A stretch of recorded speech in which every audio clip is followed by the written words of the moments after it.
Welcome to खोलो किताब। आज हम क्लास 7 की वर्कशीट नंबर 38 करेंगे मैथ्स की, जो 13 दिसंबर को आपको दी गई है। ये वर्कशीट इंग्लिश मीडियम वाले स्टूडेंट्स के लिए है। अगर आप हिंदी मीडियम के स्टूडेंट हैं तो यहाँ ऊपर आपको एक लिंक दिखाई दे रहा होगा, जिस पर क्लिक करके आप हिंदी में इस वर्कशीट को सॉल्व होते हुए देख सकते हैं। ऊपर यहाँ आप अपना नाम लिखेंगे, यहाँ क्लास टीचर का नेम हो जाएगा। अगर आप चैनल पर नए हैं तो पहले चैनल को ज़रूर सब्सक्राइब कर दें और वीडियो पसंद आए तो लाइक एंड कमेंट करना ना भूलें। चलिए देखते हैं क्या टॉपिक दिया हुआ है इस वर्कशीट नंबर 38 में हमें। Practical geometry, construction of triangle. Triangle को कैसे बनाया जाता है, कैसे कंस्ट्रक्ट करते हैं, वो आज हम सीखेंगे। सबसे पहले तो आपको यही पता होना चाहिए ट्रायंगल क्या होता है। Let's think and discuss. चलिए सोचिए और डिस्कस करते हैं आपस में। फर्स्ट क्वेश्चन क्या है, what does a closed figure in a plane having 3 sides and 3 angles called. एक ऐसी closed figure in a plane को आप क्या कहोगे जिसकी 3 साइडें आपको दे रखी हों और 3 एंगल दे रखे हों, उसे हम क्या बोलते हैं, ट्रायंगल। तो आप इसके आंसर में क्या लिखेंगे, ट्रायंगल। ट्रायंगल के अंदर 3 साइड्स होती हैं और 3 एंगल्स होते हैं। जैसे इस शेप का होता है ना ट्रायंगल, तो वो 3 ही साइड बनेंगी, एक साइड ये, एक साइड ये और एक नीचे की ओर। 3 साइड होगी और 3 ही एंगल, एक एंगल यहाँ होगा, एक ऊपर होगा और एक इस साइड होगा। तो इसीलिए 3 साइड्स और 3 एंगल्स वाली फिगर को हम क्या बोलेंगे, क्लोज्ड फिगर को ट्रायंगल। नेक्स्ट क्वेश्चन है, what is sum of 3 angles of a triangle. अब जो 3 एंगल उस ट्रायंगल के अंदर बन रहे हैं, उन तीनों का टोटल सम क्या होगा। तो वो कितना होता है, 180 डिग्री हमेशा। आप इसका आंसर क्या लिखेंगे, 180 डिग्री।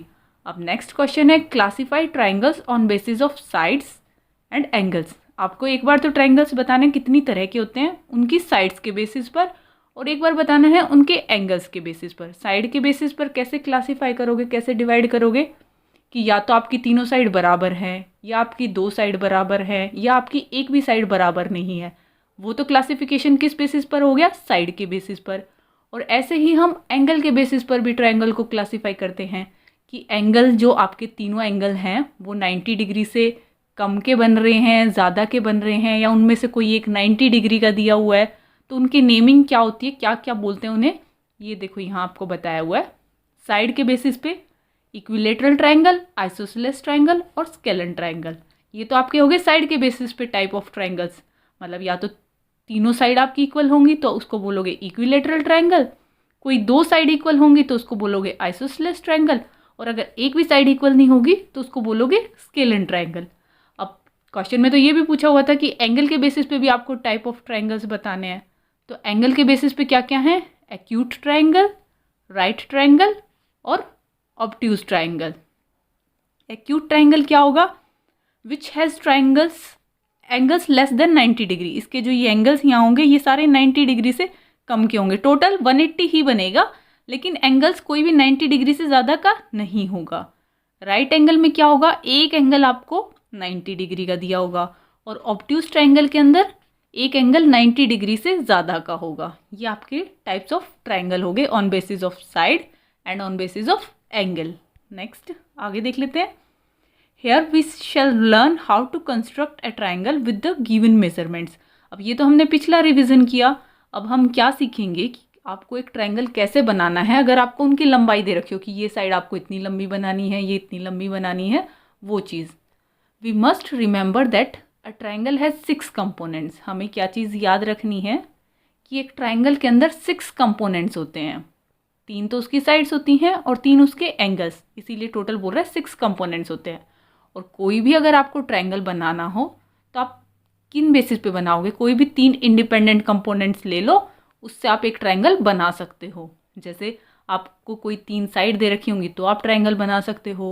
ये लिख के दिखाया ना, साइड साइड साइड, 3 बार साइड, मतलब तीनों साइड आपको दी हो तो भी ट्रायंगल बना सकते हो। साइड एंगल साइड, एक साइड दे रखी हो, फिर बीच का एक एंगल दे रखा हो और फिर साइड दे रखी हो तो भी आप ट्रायंगल कंस्ट्रक्ट कर सकते हो। या एंगल साइड एंगल, एंगल दिया हो, एक साइड दी हो और फिर एक एंगल दिया हो तो भी आप, मतलब 2 एंगल्स और एक साइड उनके बीच की वो दी हो तो भी आप ट्रायंगल को कंस्ट्रक्ट कर सकते हो। या फिर एक राइट ट्रायंगल दे रखा हो जिसकी आपको या तो एक तो हाइपोटेनस बताया हो और साथ में एक साइड राइट HS, मतलब राइट एंगल ट्रायंगल है, आपको हाइपोटेनस दिया हुआ है और आपको साइड दी हुई है। ये आर का मतलब आपको पहले बता दिया कि एक 90 डिग्री का उसमें कौन होगा, एक हाइपोटेनस वाली साइड दे दी और एक और साइड दे दी। ये इनकी शॉर्ट फॉर्म में लिखी हुई है, ए मतलब एंगल, एस मतलब साइड। अब आप कंस्ट्रक्ट जब भी कोई ट्रायंगल करोगे किसी गिवन मेजरमेंट का, तो आपको क्या चीज़ याद रखनी है, सबसे पहले आप उसका रफ स्केच बनाओगे। यही यहाँ लिखा हुआ है, to construct a triangle with a given measurement we should first draw a rough sketch. हम ऐसे ही रफ स्केच बना देंगे और फिर एग्जैक्ट अपने स्केल से मेज़र करके कितनी लंबाई लेनी है, क्या लेनी है, वो उस रफ स्केच से मिलता जुलता हम बनाएंगे। आपको एक एग्जाम्पल भी दिया हुआ है, let's understand construction of a triangle when lengths of 3 sides are known. मतलब ये जो फर्स्ट क्राइटेरिया आपको दिया था कि आपको तीनों साइड दे रखी होंगी तो आपको ट्रायंगल बनाने के लिए बोल रहा है, तीनों साइड की लंबाई बता रखी है। जैसे फर्स्ट एग्जाम्पल में ही आपको क्या बोल रहे हैं, ड्रॉ अ ट्रायंगल ABC। एक ट्रायंगल बनाना है ABC जिसमें आपको लंबाई दे रखी है, AB 5 सेंटीमीटर की बनानी है, BC 6 सेंटीमीटर की बनानी है और CA 7 सेंटीमीटर की बनानी है। तो आप कैसे बनाओगे, सबसे पहले यही बोला था एक रफ स्केच बना दोगे कि मैं यहाँ नीचे 6 सेंटीमीटर की BC बनाऊंगा, इधर AB बनाऊंगा 5 सेंटीमीटर की और इधर ये बनाऊंगा 7 सेंटीमीटर की AC लेंथ। ऐसे ही बना दिया। अभी हमें एंगल्स तो दिए ही नहीं हुए थे कि ये 90 डिग्री बनेगा नहीं बनेगा, हमने ऐसे ही रफ स्केच में सीधा बना दिया और ये आपका एक तरीके से दिखा दिया कि हम इस तरह का, ये ऊपर लिखा हुआ है ना रफ स्केच। अब कैसे ड्रॉ करोगे, सबसे पहले आप BC एक स्केल की हेल्प से 6 सेंटीमीटर की लाइन ड्रॉ कर लोगे। Draw a line segment BC of length 6 centimetre, ये कर दी, BC लिख दिया 6 सेंटीमीटर। अब AB कितने सेंटीमीटर की बनानी है, 5 सेंटीमीटर की। तो आप स्केल से ही मेज़र करके अपने कंपास को और यहाँ पॉइंट रख के ऐसे कट लगाओगे। यहाँ कट लगाओगे कितने सेंटीमीटर का, 5 सेंटीमीटर का, और इस साइड रख के C पॉइंट पे रख के कितने का कट लगाओगे, 7 सेंटीमीटर का। इन दोनों को जब ऐसे क्रॉस आ जाएगा, इस पॉइंट से B को और इस पॉइंट से C को मिला दोगे तो आपका ट्रायंगल बन जाएगा, जिसको क्या बोल दोगे आप, ट्रायंगल ABC, जिसमें आपकी AB कितनी सेंटीमीटर की है, 5 सेंटीमीटर की, BC 6 सेंटीमीटर की और AC 7 सेंटीमीटर की। चलिए अब क्वेश्चन आंसर देख लेते हैं। फर्स्ट क्वेश्चन क्या दिया हुआ है, construct an equilateral triangle of side 5 centimetre. अब ये मत बोलना सिर्फ एक ही साइड दी हुई है तो कैसे ट्रायंगल बनाएंगे। आपको शुरू में ही टाइप ऑफ ट्रायंगल्स में बताया था इक्विलेटरल ट्रायंगल कौन से ट्रायंगल को बोलते हैं, जिसकी तीनों ही साइड इक्वल हो। मतलब एक 5 सेंटीमीटर दी हुई है का मतलब ये है दूसरी साइड भी 5 सेंटीमीटर होगी और तीसरी साइड भी 5 सेंटीमीटर ही होगी। तो आप कैसे कंस्ट्रक्ट करोगे, पहले तो रफ स्केच बना लोगे उसका और फिर स्केल और कंपास की हेल्प से, अपने प्रकार की हेल्प से और स्केल की हेल्प से एग्जैक्ट उतने ही साइज़ का ड्रॉ करोगे। जैसे ये मैंने रफ बना दिया कि ये भी 5 बनेगी, ये भी 5 बनेगी, ये भी 5 बनेगी और नाम दे दिया कुछ भी ABC। अब स्केल की हेल्प से पूरे 5 सेंटीमीटर की आपने BC लेंथ ड्रॉ करी, ये नीचे ऐसे ही। अब क्या करोगे, प्रकार लेके और कितने का, बाकी साइड भी 5-5 सेंटीमीटर की बनेगी ना, इक्विलेटरल ट्रायंगल है तो यहाँ उसकी टिप को रख के एक कट इधर से लगाओगे 5 सेंटीमीटर का, ये 5 सेंटीमीटर का खोल रखा है, एक कट यहाँ से लगा दिया B से, एक कट यहाँ C पे रख के यहाँ से लगाओगे, वो भी 5 सेंटीमीटर का ही लगाओगे क्योंकि दूसरी साइड भी 5 ही सेंटीमीटर की होगी। तो आप दोनों तरफ से देखो, एक बार इधर से कट लगा दिया था, एक बार इधर से कट लगा दिया। अब इस पॉइंट को नाम दे देंगे A पॉइंट और इनको ज्वाइन कर देंगे, A को B से भी और A को C से भी। ये आपका क्या हो जाएगा, ऐसे ये क्रॉस ज़रूर लगाना है कि हमने एक बार यहाँ से 5 सेंटीमीटर का कट लगाया, एक बार 5 सेंटीमीटर का यहाँ से कट लगाया और ये देखो तीनों साइड आपकी 5-5 सेंटीमीटर की होगी। आपने एक इक्विलेटरल ट्रायंगल ड्रॉ कर दिया। नेक्स्ट क्वेश्चन में क्या बोला हुआ है, draw a triangle DEF in which DE is equal to DF is equal to 4 centimetre और EF आपको ड्रॉ करना है 6 सेंटीमीटर। अब ये आपको कौन से टाइप का ट्रायंगल दिया हुआ है, ये आपको दिया हुआ है आइसोसेलेस ट्रायंगल, क्योंकि इसमें देखो दो साइड्स इक्वल हैं, ये DE और DF दोनों ही 4 सेंटीमीटर की हैं, तो ये आपका क्या हो जाएगा, आइसोसेलेस ट्रायंगल। इसमें भी पहले आप रफ स्केच ड्रॉ करोगे, एक रफ ड्रॉ कर दिया ऐसे ही बिना स्केल की, बिना उसकी हेल्प से, हमें नहीं पता ये 4 सेंटीमीटर, बस रफ ड्रॉ कर दिया। अब एग्जैक्ट स्केल से 6 सेंटीमीटर की EF हमें ड्रॉ करनी है, इससे रफ से मैच करता ही बनाएंगे ना। तो EF हमने 6 सेंटीमीटर रफ में मानी है, तो एग्जैक्ट 6 सेंटीमीटर की आप ड्रॉ करोगे स्केल की हेल्प से, ये कर दी EF 6 सेंटीमीटर की। अब ऊपर कट कितने का लगाना है, 4 सेंटीमीटर का, तो आप प्रकार को कितना खोलोगे, स्केल की हेल्प से ही 4 सेंटीमीटर, यहाँ 0 पे टिप रख के 4 तक खोल लिया इसको और एक कट लगा देंगे इधर ई पे रख के, एक कट लगा देंगे यहाँ एफ पे रख के, क्योंकि दोनों ही डी ई भी आपकी 4 सेंटीमीटर बननी है और डी एफ भी आपकी 4 सेंटीमीटर बननी है। और इस पॉइंट को नेम क्या दे दोगे, डी, इनको ज्वाइन कर दोगे। ये देखो आपकी ऐसी फिगर बन जाएगी, ये आपकी 4 सेंटीमीटर, ये भी 4 सेंटीमीटर और ये आपकी 6 सेंटीमीटर, ये तीनों साइड ही दी हुई थी। अब नेक्स्ट क्वेश्चन क्या है, third question, is it possible to construct a triangle whose sides are 3 centimetre, 6.2 centimetre and 5 centimetre. क्या ये पॉसिबल है कि आपको ये ऐसा ट्राइंगल बना दो जिसकी एक साइड 3 सेंटीमीटर हो, एक 6.2 सेंटीमीटर हो और एक 5 सेंटीमीटर हो। अब ये मत बोलना कि हाँ शुरू में ही बताया था 3 साइड दी हुई हैं तो हम ट्राइंगल बना सकते हैं। उन 3 साइड की भी प्रॉपर्टीज़ होती हैं, जिनमें से एक प्रॉपर्टी ट्राइंगल बनाने के लिए क्या होती है कि किन्हीं भी 2 साइड्स का सम हमेशा बड़ा होना चाहिए तीसरी साइड से। किन्हीं भी 2 साइड्स का सम हमेशा बड़ा होना चाहिए तीसरी साइड से। जैसे अगर 3 साइड दे रखी हो, एक ए, एक बी, एक सी, तो ए बी का सम बड़ा होगा सी से, बी सी का सम बड़ा होगा ए से और सी ए का सम बड़ा होगा बी से। ये आपकी ट्रायंगल बनाने के लिए मेन प्रॉपर्टी होती है, वरना ट्रायंगल नहीं बन पाएगा। अब आपको ए की वैल्यू जैसे हम मान ले 3 सेंटीमीटर दी हुई है, बी की 6.2 दी हुई है और सी की 5 सेंटीमीटर दी हुई है।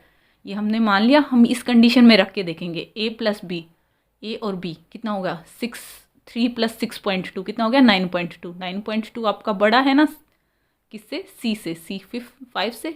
ठीक है, ये वाली बात हो रही है यहाँ। नेक्स्ट बी प्लस सी, 6.2 + 5 कितना हो गया 11.2।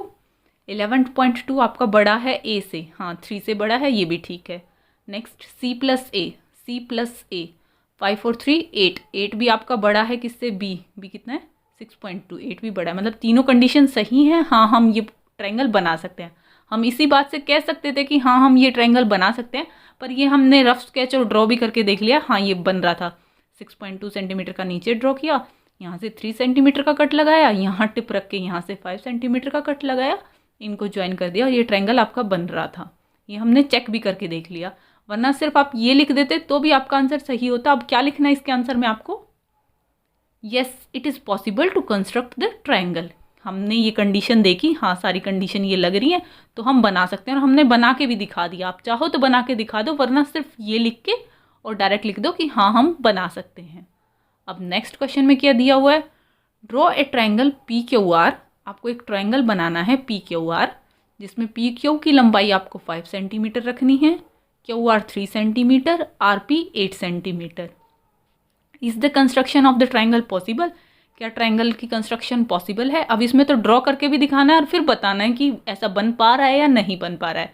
पहले तो आप यही देखो ऐसा ट्रायंगल बन पाएगा या नहीं बन पाएगा। वही वाली कंडीशंस देखेंगे। पी क्यू आपको दी हुई है 5 सेंटीमीटर, ये 3 सेंटीमीटर, ये 8 सेंटीमीटर। किन्हीं भी 2 साइड्स का सम तीसरी साइड से बड़ा ही होना चाहिए। तो 5 + 3, ये पहले वाली कंडीशन में ही देखो 5 और 3 कितना हो गया 8 है ना। पी क्यू और क्यू आर का अगर मैं सम करती हूँ तो वो बड़ा तो नहीं हो रहा आर पी के। यहाँ भी 5 + 3 8 बन रहा है और इधर आर पी की वैल्यू भी 8 बन रही है। ये पहली ही कंडीशन ये वाली इक्वेशन में नहीं बैठ रही है। नहीं बैठ रही है मतलब ये ट्रायंगल आपका नहीं बन पाएगा। हम फिर भी बनाने की कोशिश करते हैं। रफ स्केच तो बना देंगे क्योंकि हमने स्केल यूज़ किया नहीं। हम कह देते हैं यहाँ 8 सेंटीमीटर हो जाएगी, यहाँ 3 सेंटीमीटर हो जाएगी, यहाँ 5 सेंटीमीटर हो जाएगी। बट जब आप एक्चुअल में ड्रॉ करने लगोगे 8 सेंटीमीटर की आपने नीचे बना दिया आर पी, या आपने 8 सेंटीमीटर बनाई। उसके बाद जब इस पॉइंट पे रख के आप 3 सेंटीमीटर का कट लगाओगे यहाँ आर पे रख के, ऐसे कट यहाँ से लगाते थे ना, या आप कितना ही नीचे यहाँ तक ले जाओगे यहाँ कट होएगा। यूँ ही यहाँ रख के आपको कितने का लगाना है 5 सेंटीमीटर का, यहाँ रख के लगाओगे। आपको शायद दिख नहीं पा रहा होगा, पेंसिल से है, ये पूरा यहाँ जाके यहाँ मीट होएगा। इधर से 3 यहाँ आ रहा है, इधर से 5 यहाँ आ रहा है। अब ये ट्रायंगल तो नहीं बना, ये तो एक ही लाइन पे पॉइंट्स आ गए। एक पॉइंट यहाँ आ गया, एक यहाँ आ गया, एक यहाँ आ गया। ट्रायंगल तो तब बनता ना जब ये तीनों एक लाइन पर नहीं होते, ये पॉइंट थोड़ा ऊपर होता ताकि हम इनको ऐसे ज्वाइन करके बना पाते। पर ये आपका ट्रायंगल नहीं बन पा रहा है। 5 + 3 8 सेंटीमीटर, पूरा 8 सेंटीमीटर ऐसे ही बन रहा है। ये हमने कैसे पता लगाया, इस कंडीशन में ही नहीं फिल हो रहा है ये, फर्स्ट कंडीशन में ही कि पी क्यू और क्यू आर बड़ा होना चाहिए था आर पी से, लेकिन हमारे केस में ये बराबर हो रहा है। तो आप इसके आंसर में क्या लिखोगे, no, it is not possible to construct a triangle. हम ऐसा ट्रायंगल इस केस में बना ही नहीं सकते हैं जिसकी पी क्यू 5 सेंटीमीटर की हो, क्यू आर 3 सेंटीमीटर की और आर पी 8 सेंटीमीटर की। आपने ये ड्रॉ करने के लिए बोला था, पर ये ऐसा ड्रॉ हो रहा है, ऐसी लाइन बन रही है, ना कि एक ट्रायंगल। तो इसको ट्रायंगल तो नहीं बोलोगे। इसी के साथ ये वर्कशीट आपकी कंप्लीट हुई। मिलते हैं नेक्स्ट वीडियो में अगली वर्कशीट के साथ। Don't forget to like, comment, share and subscribe the channel. Thank you.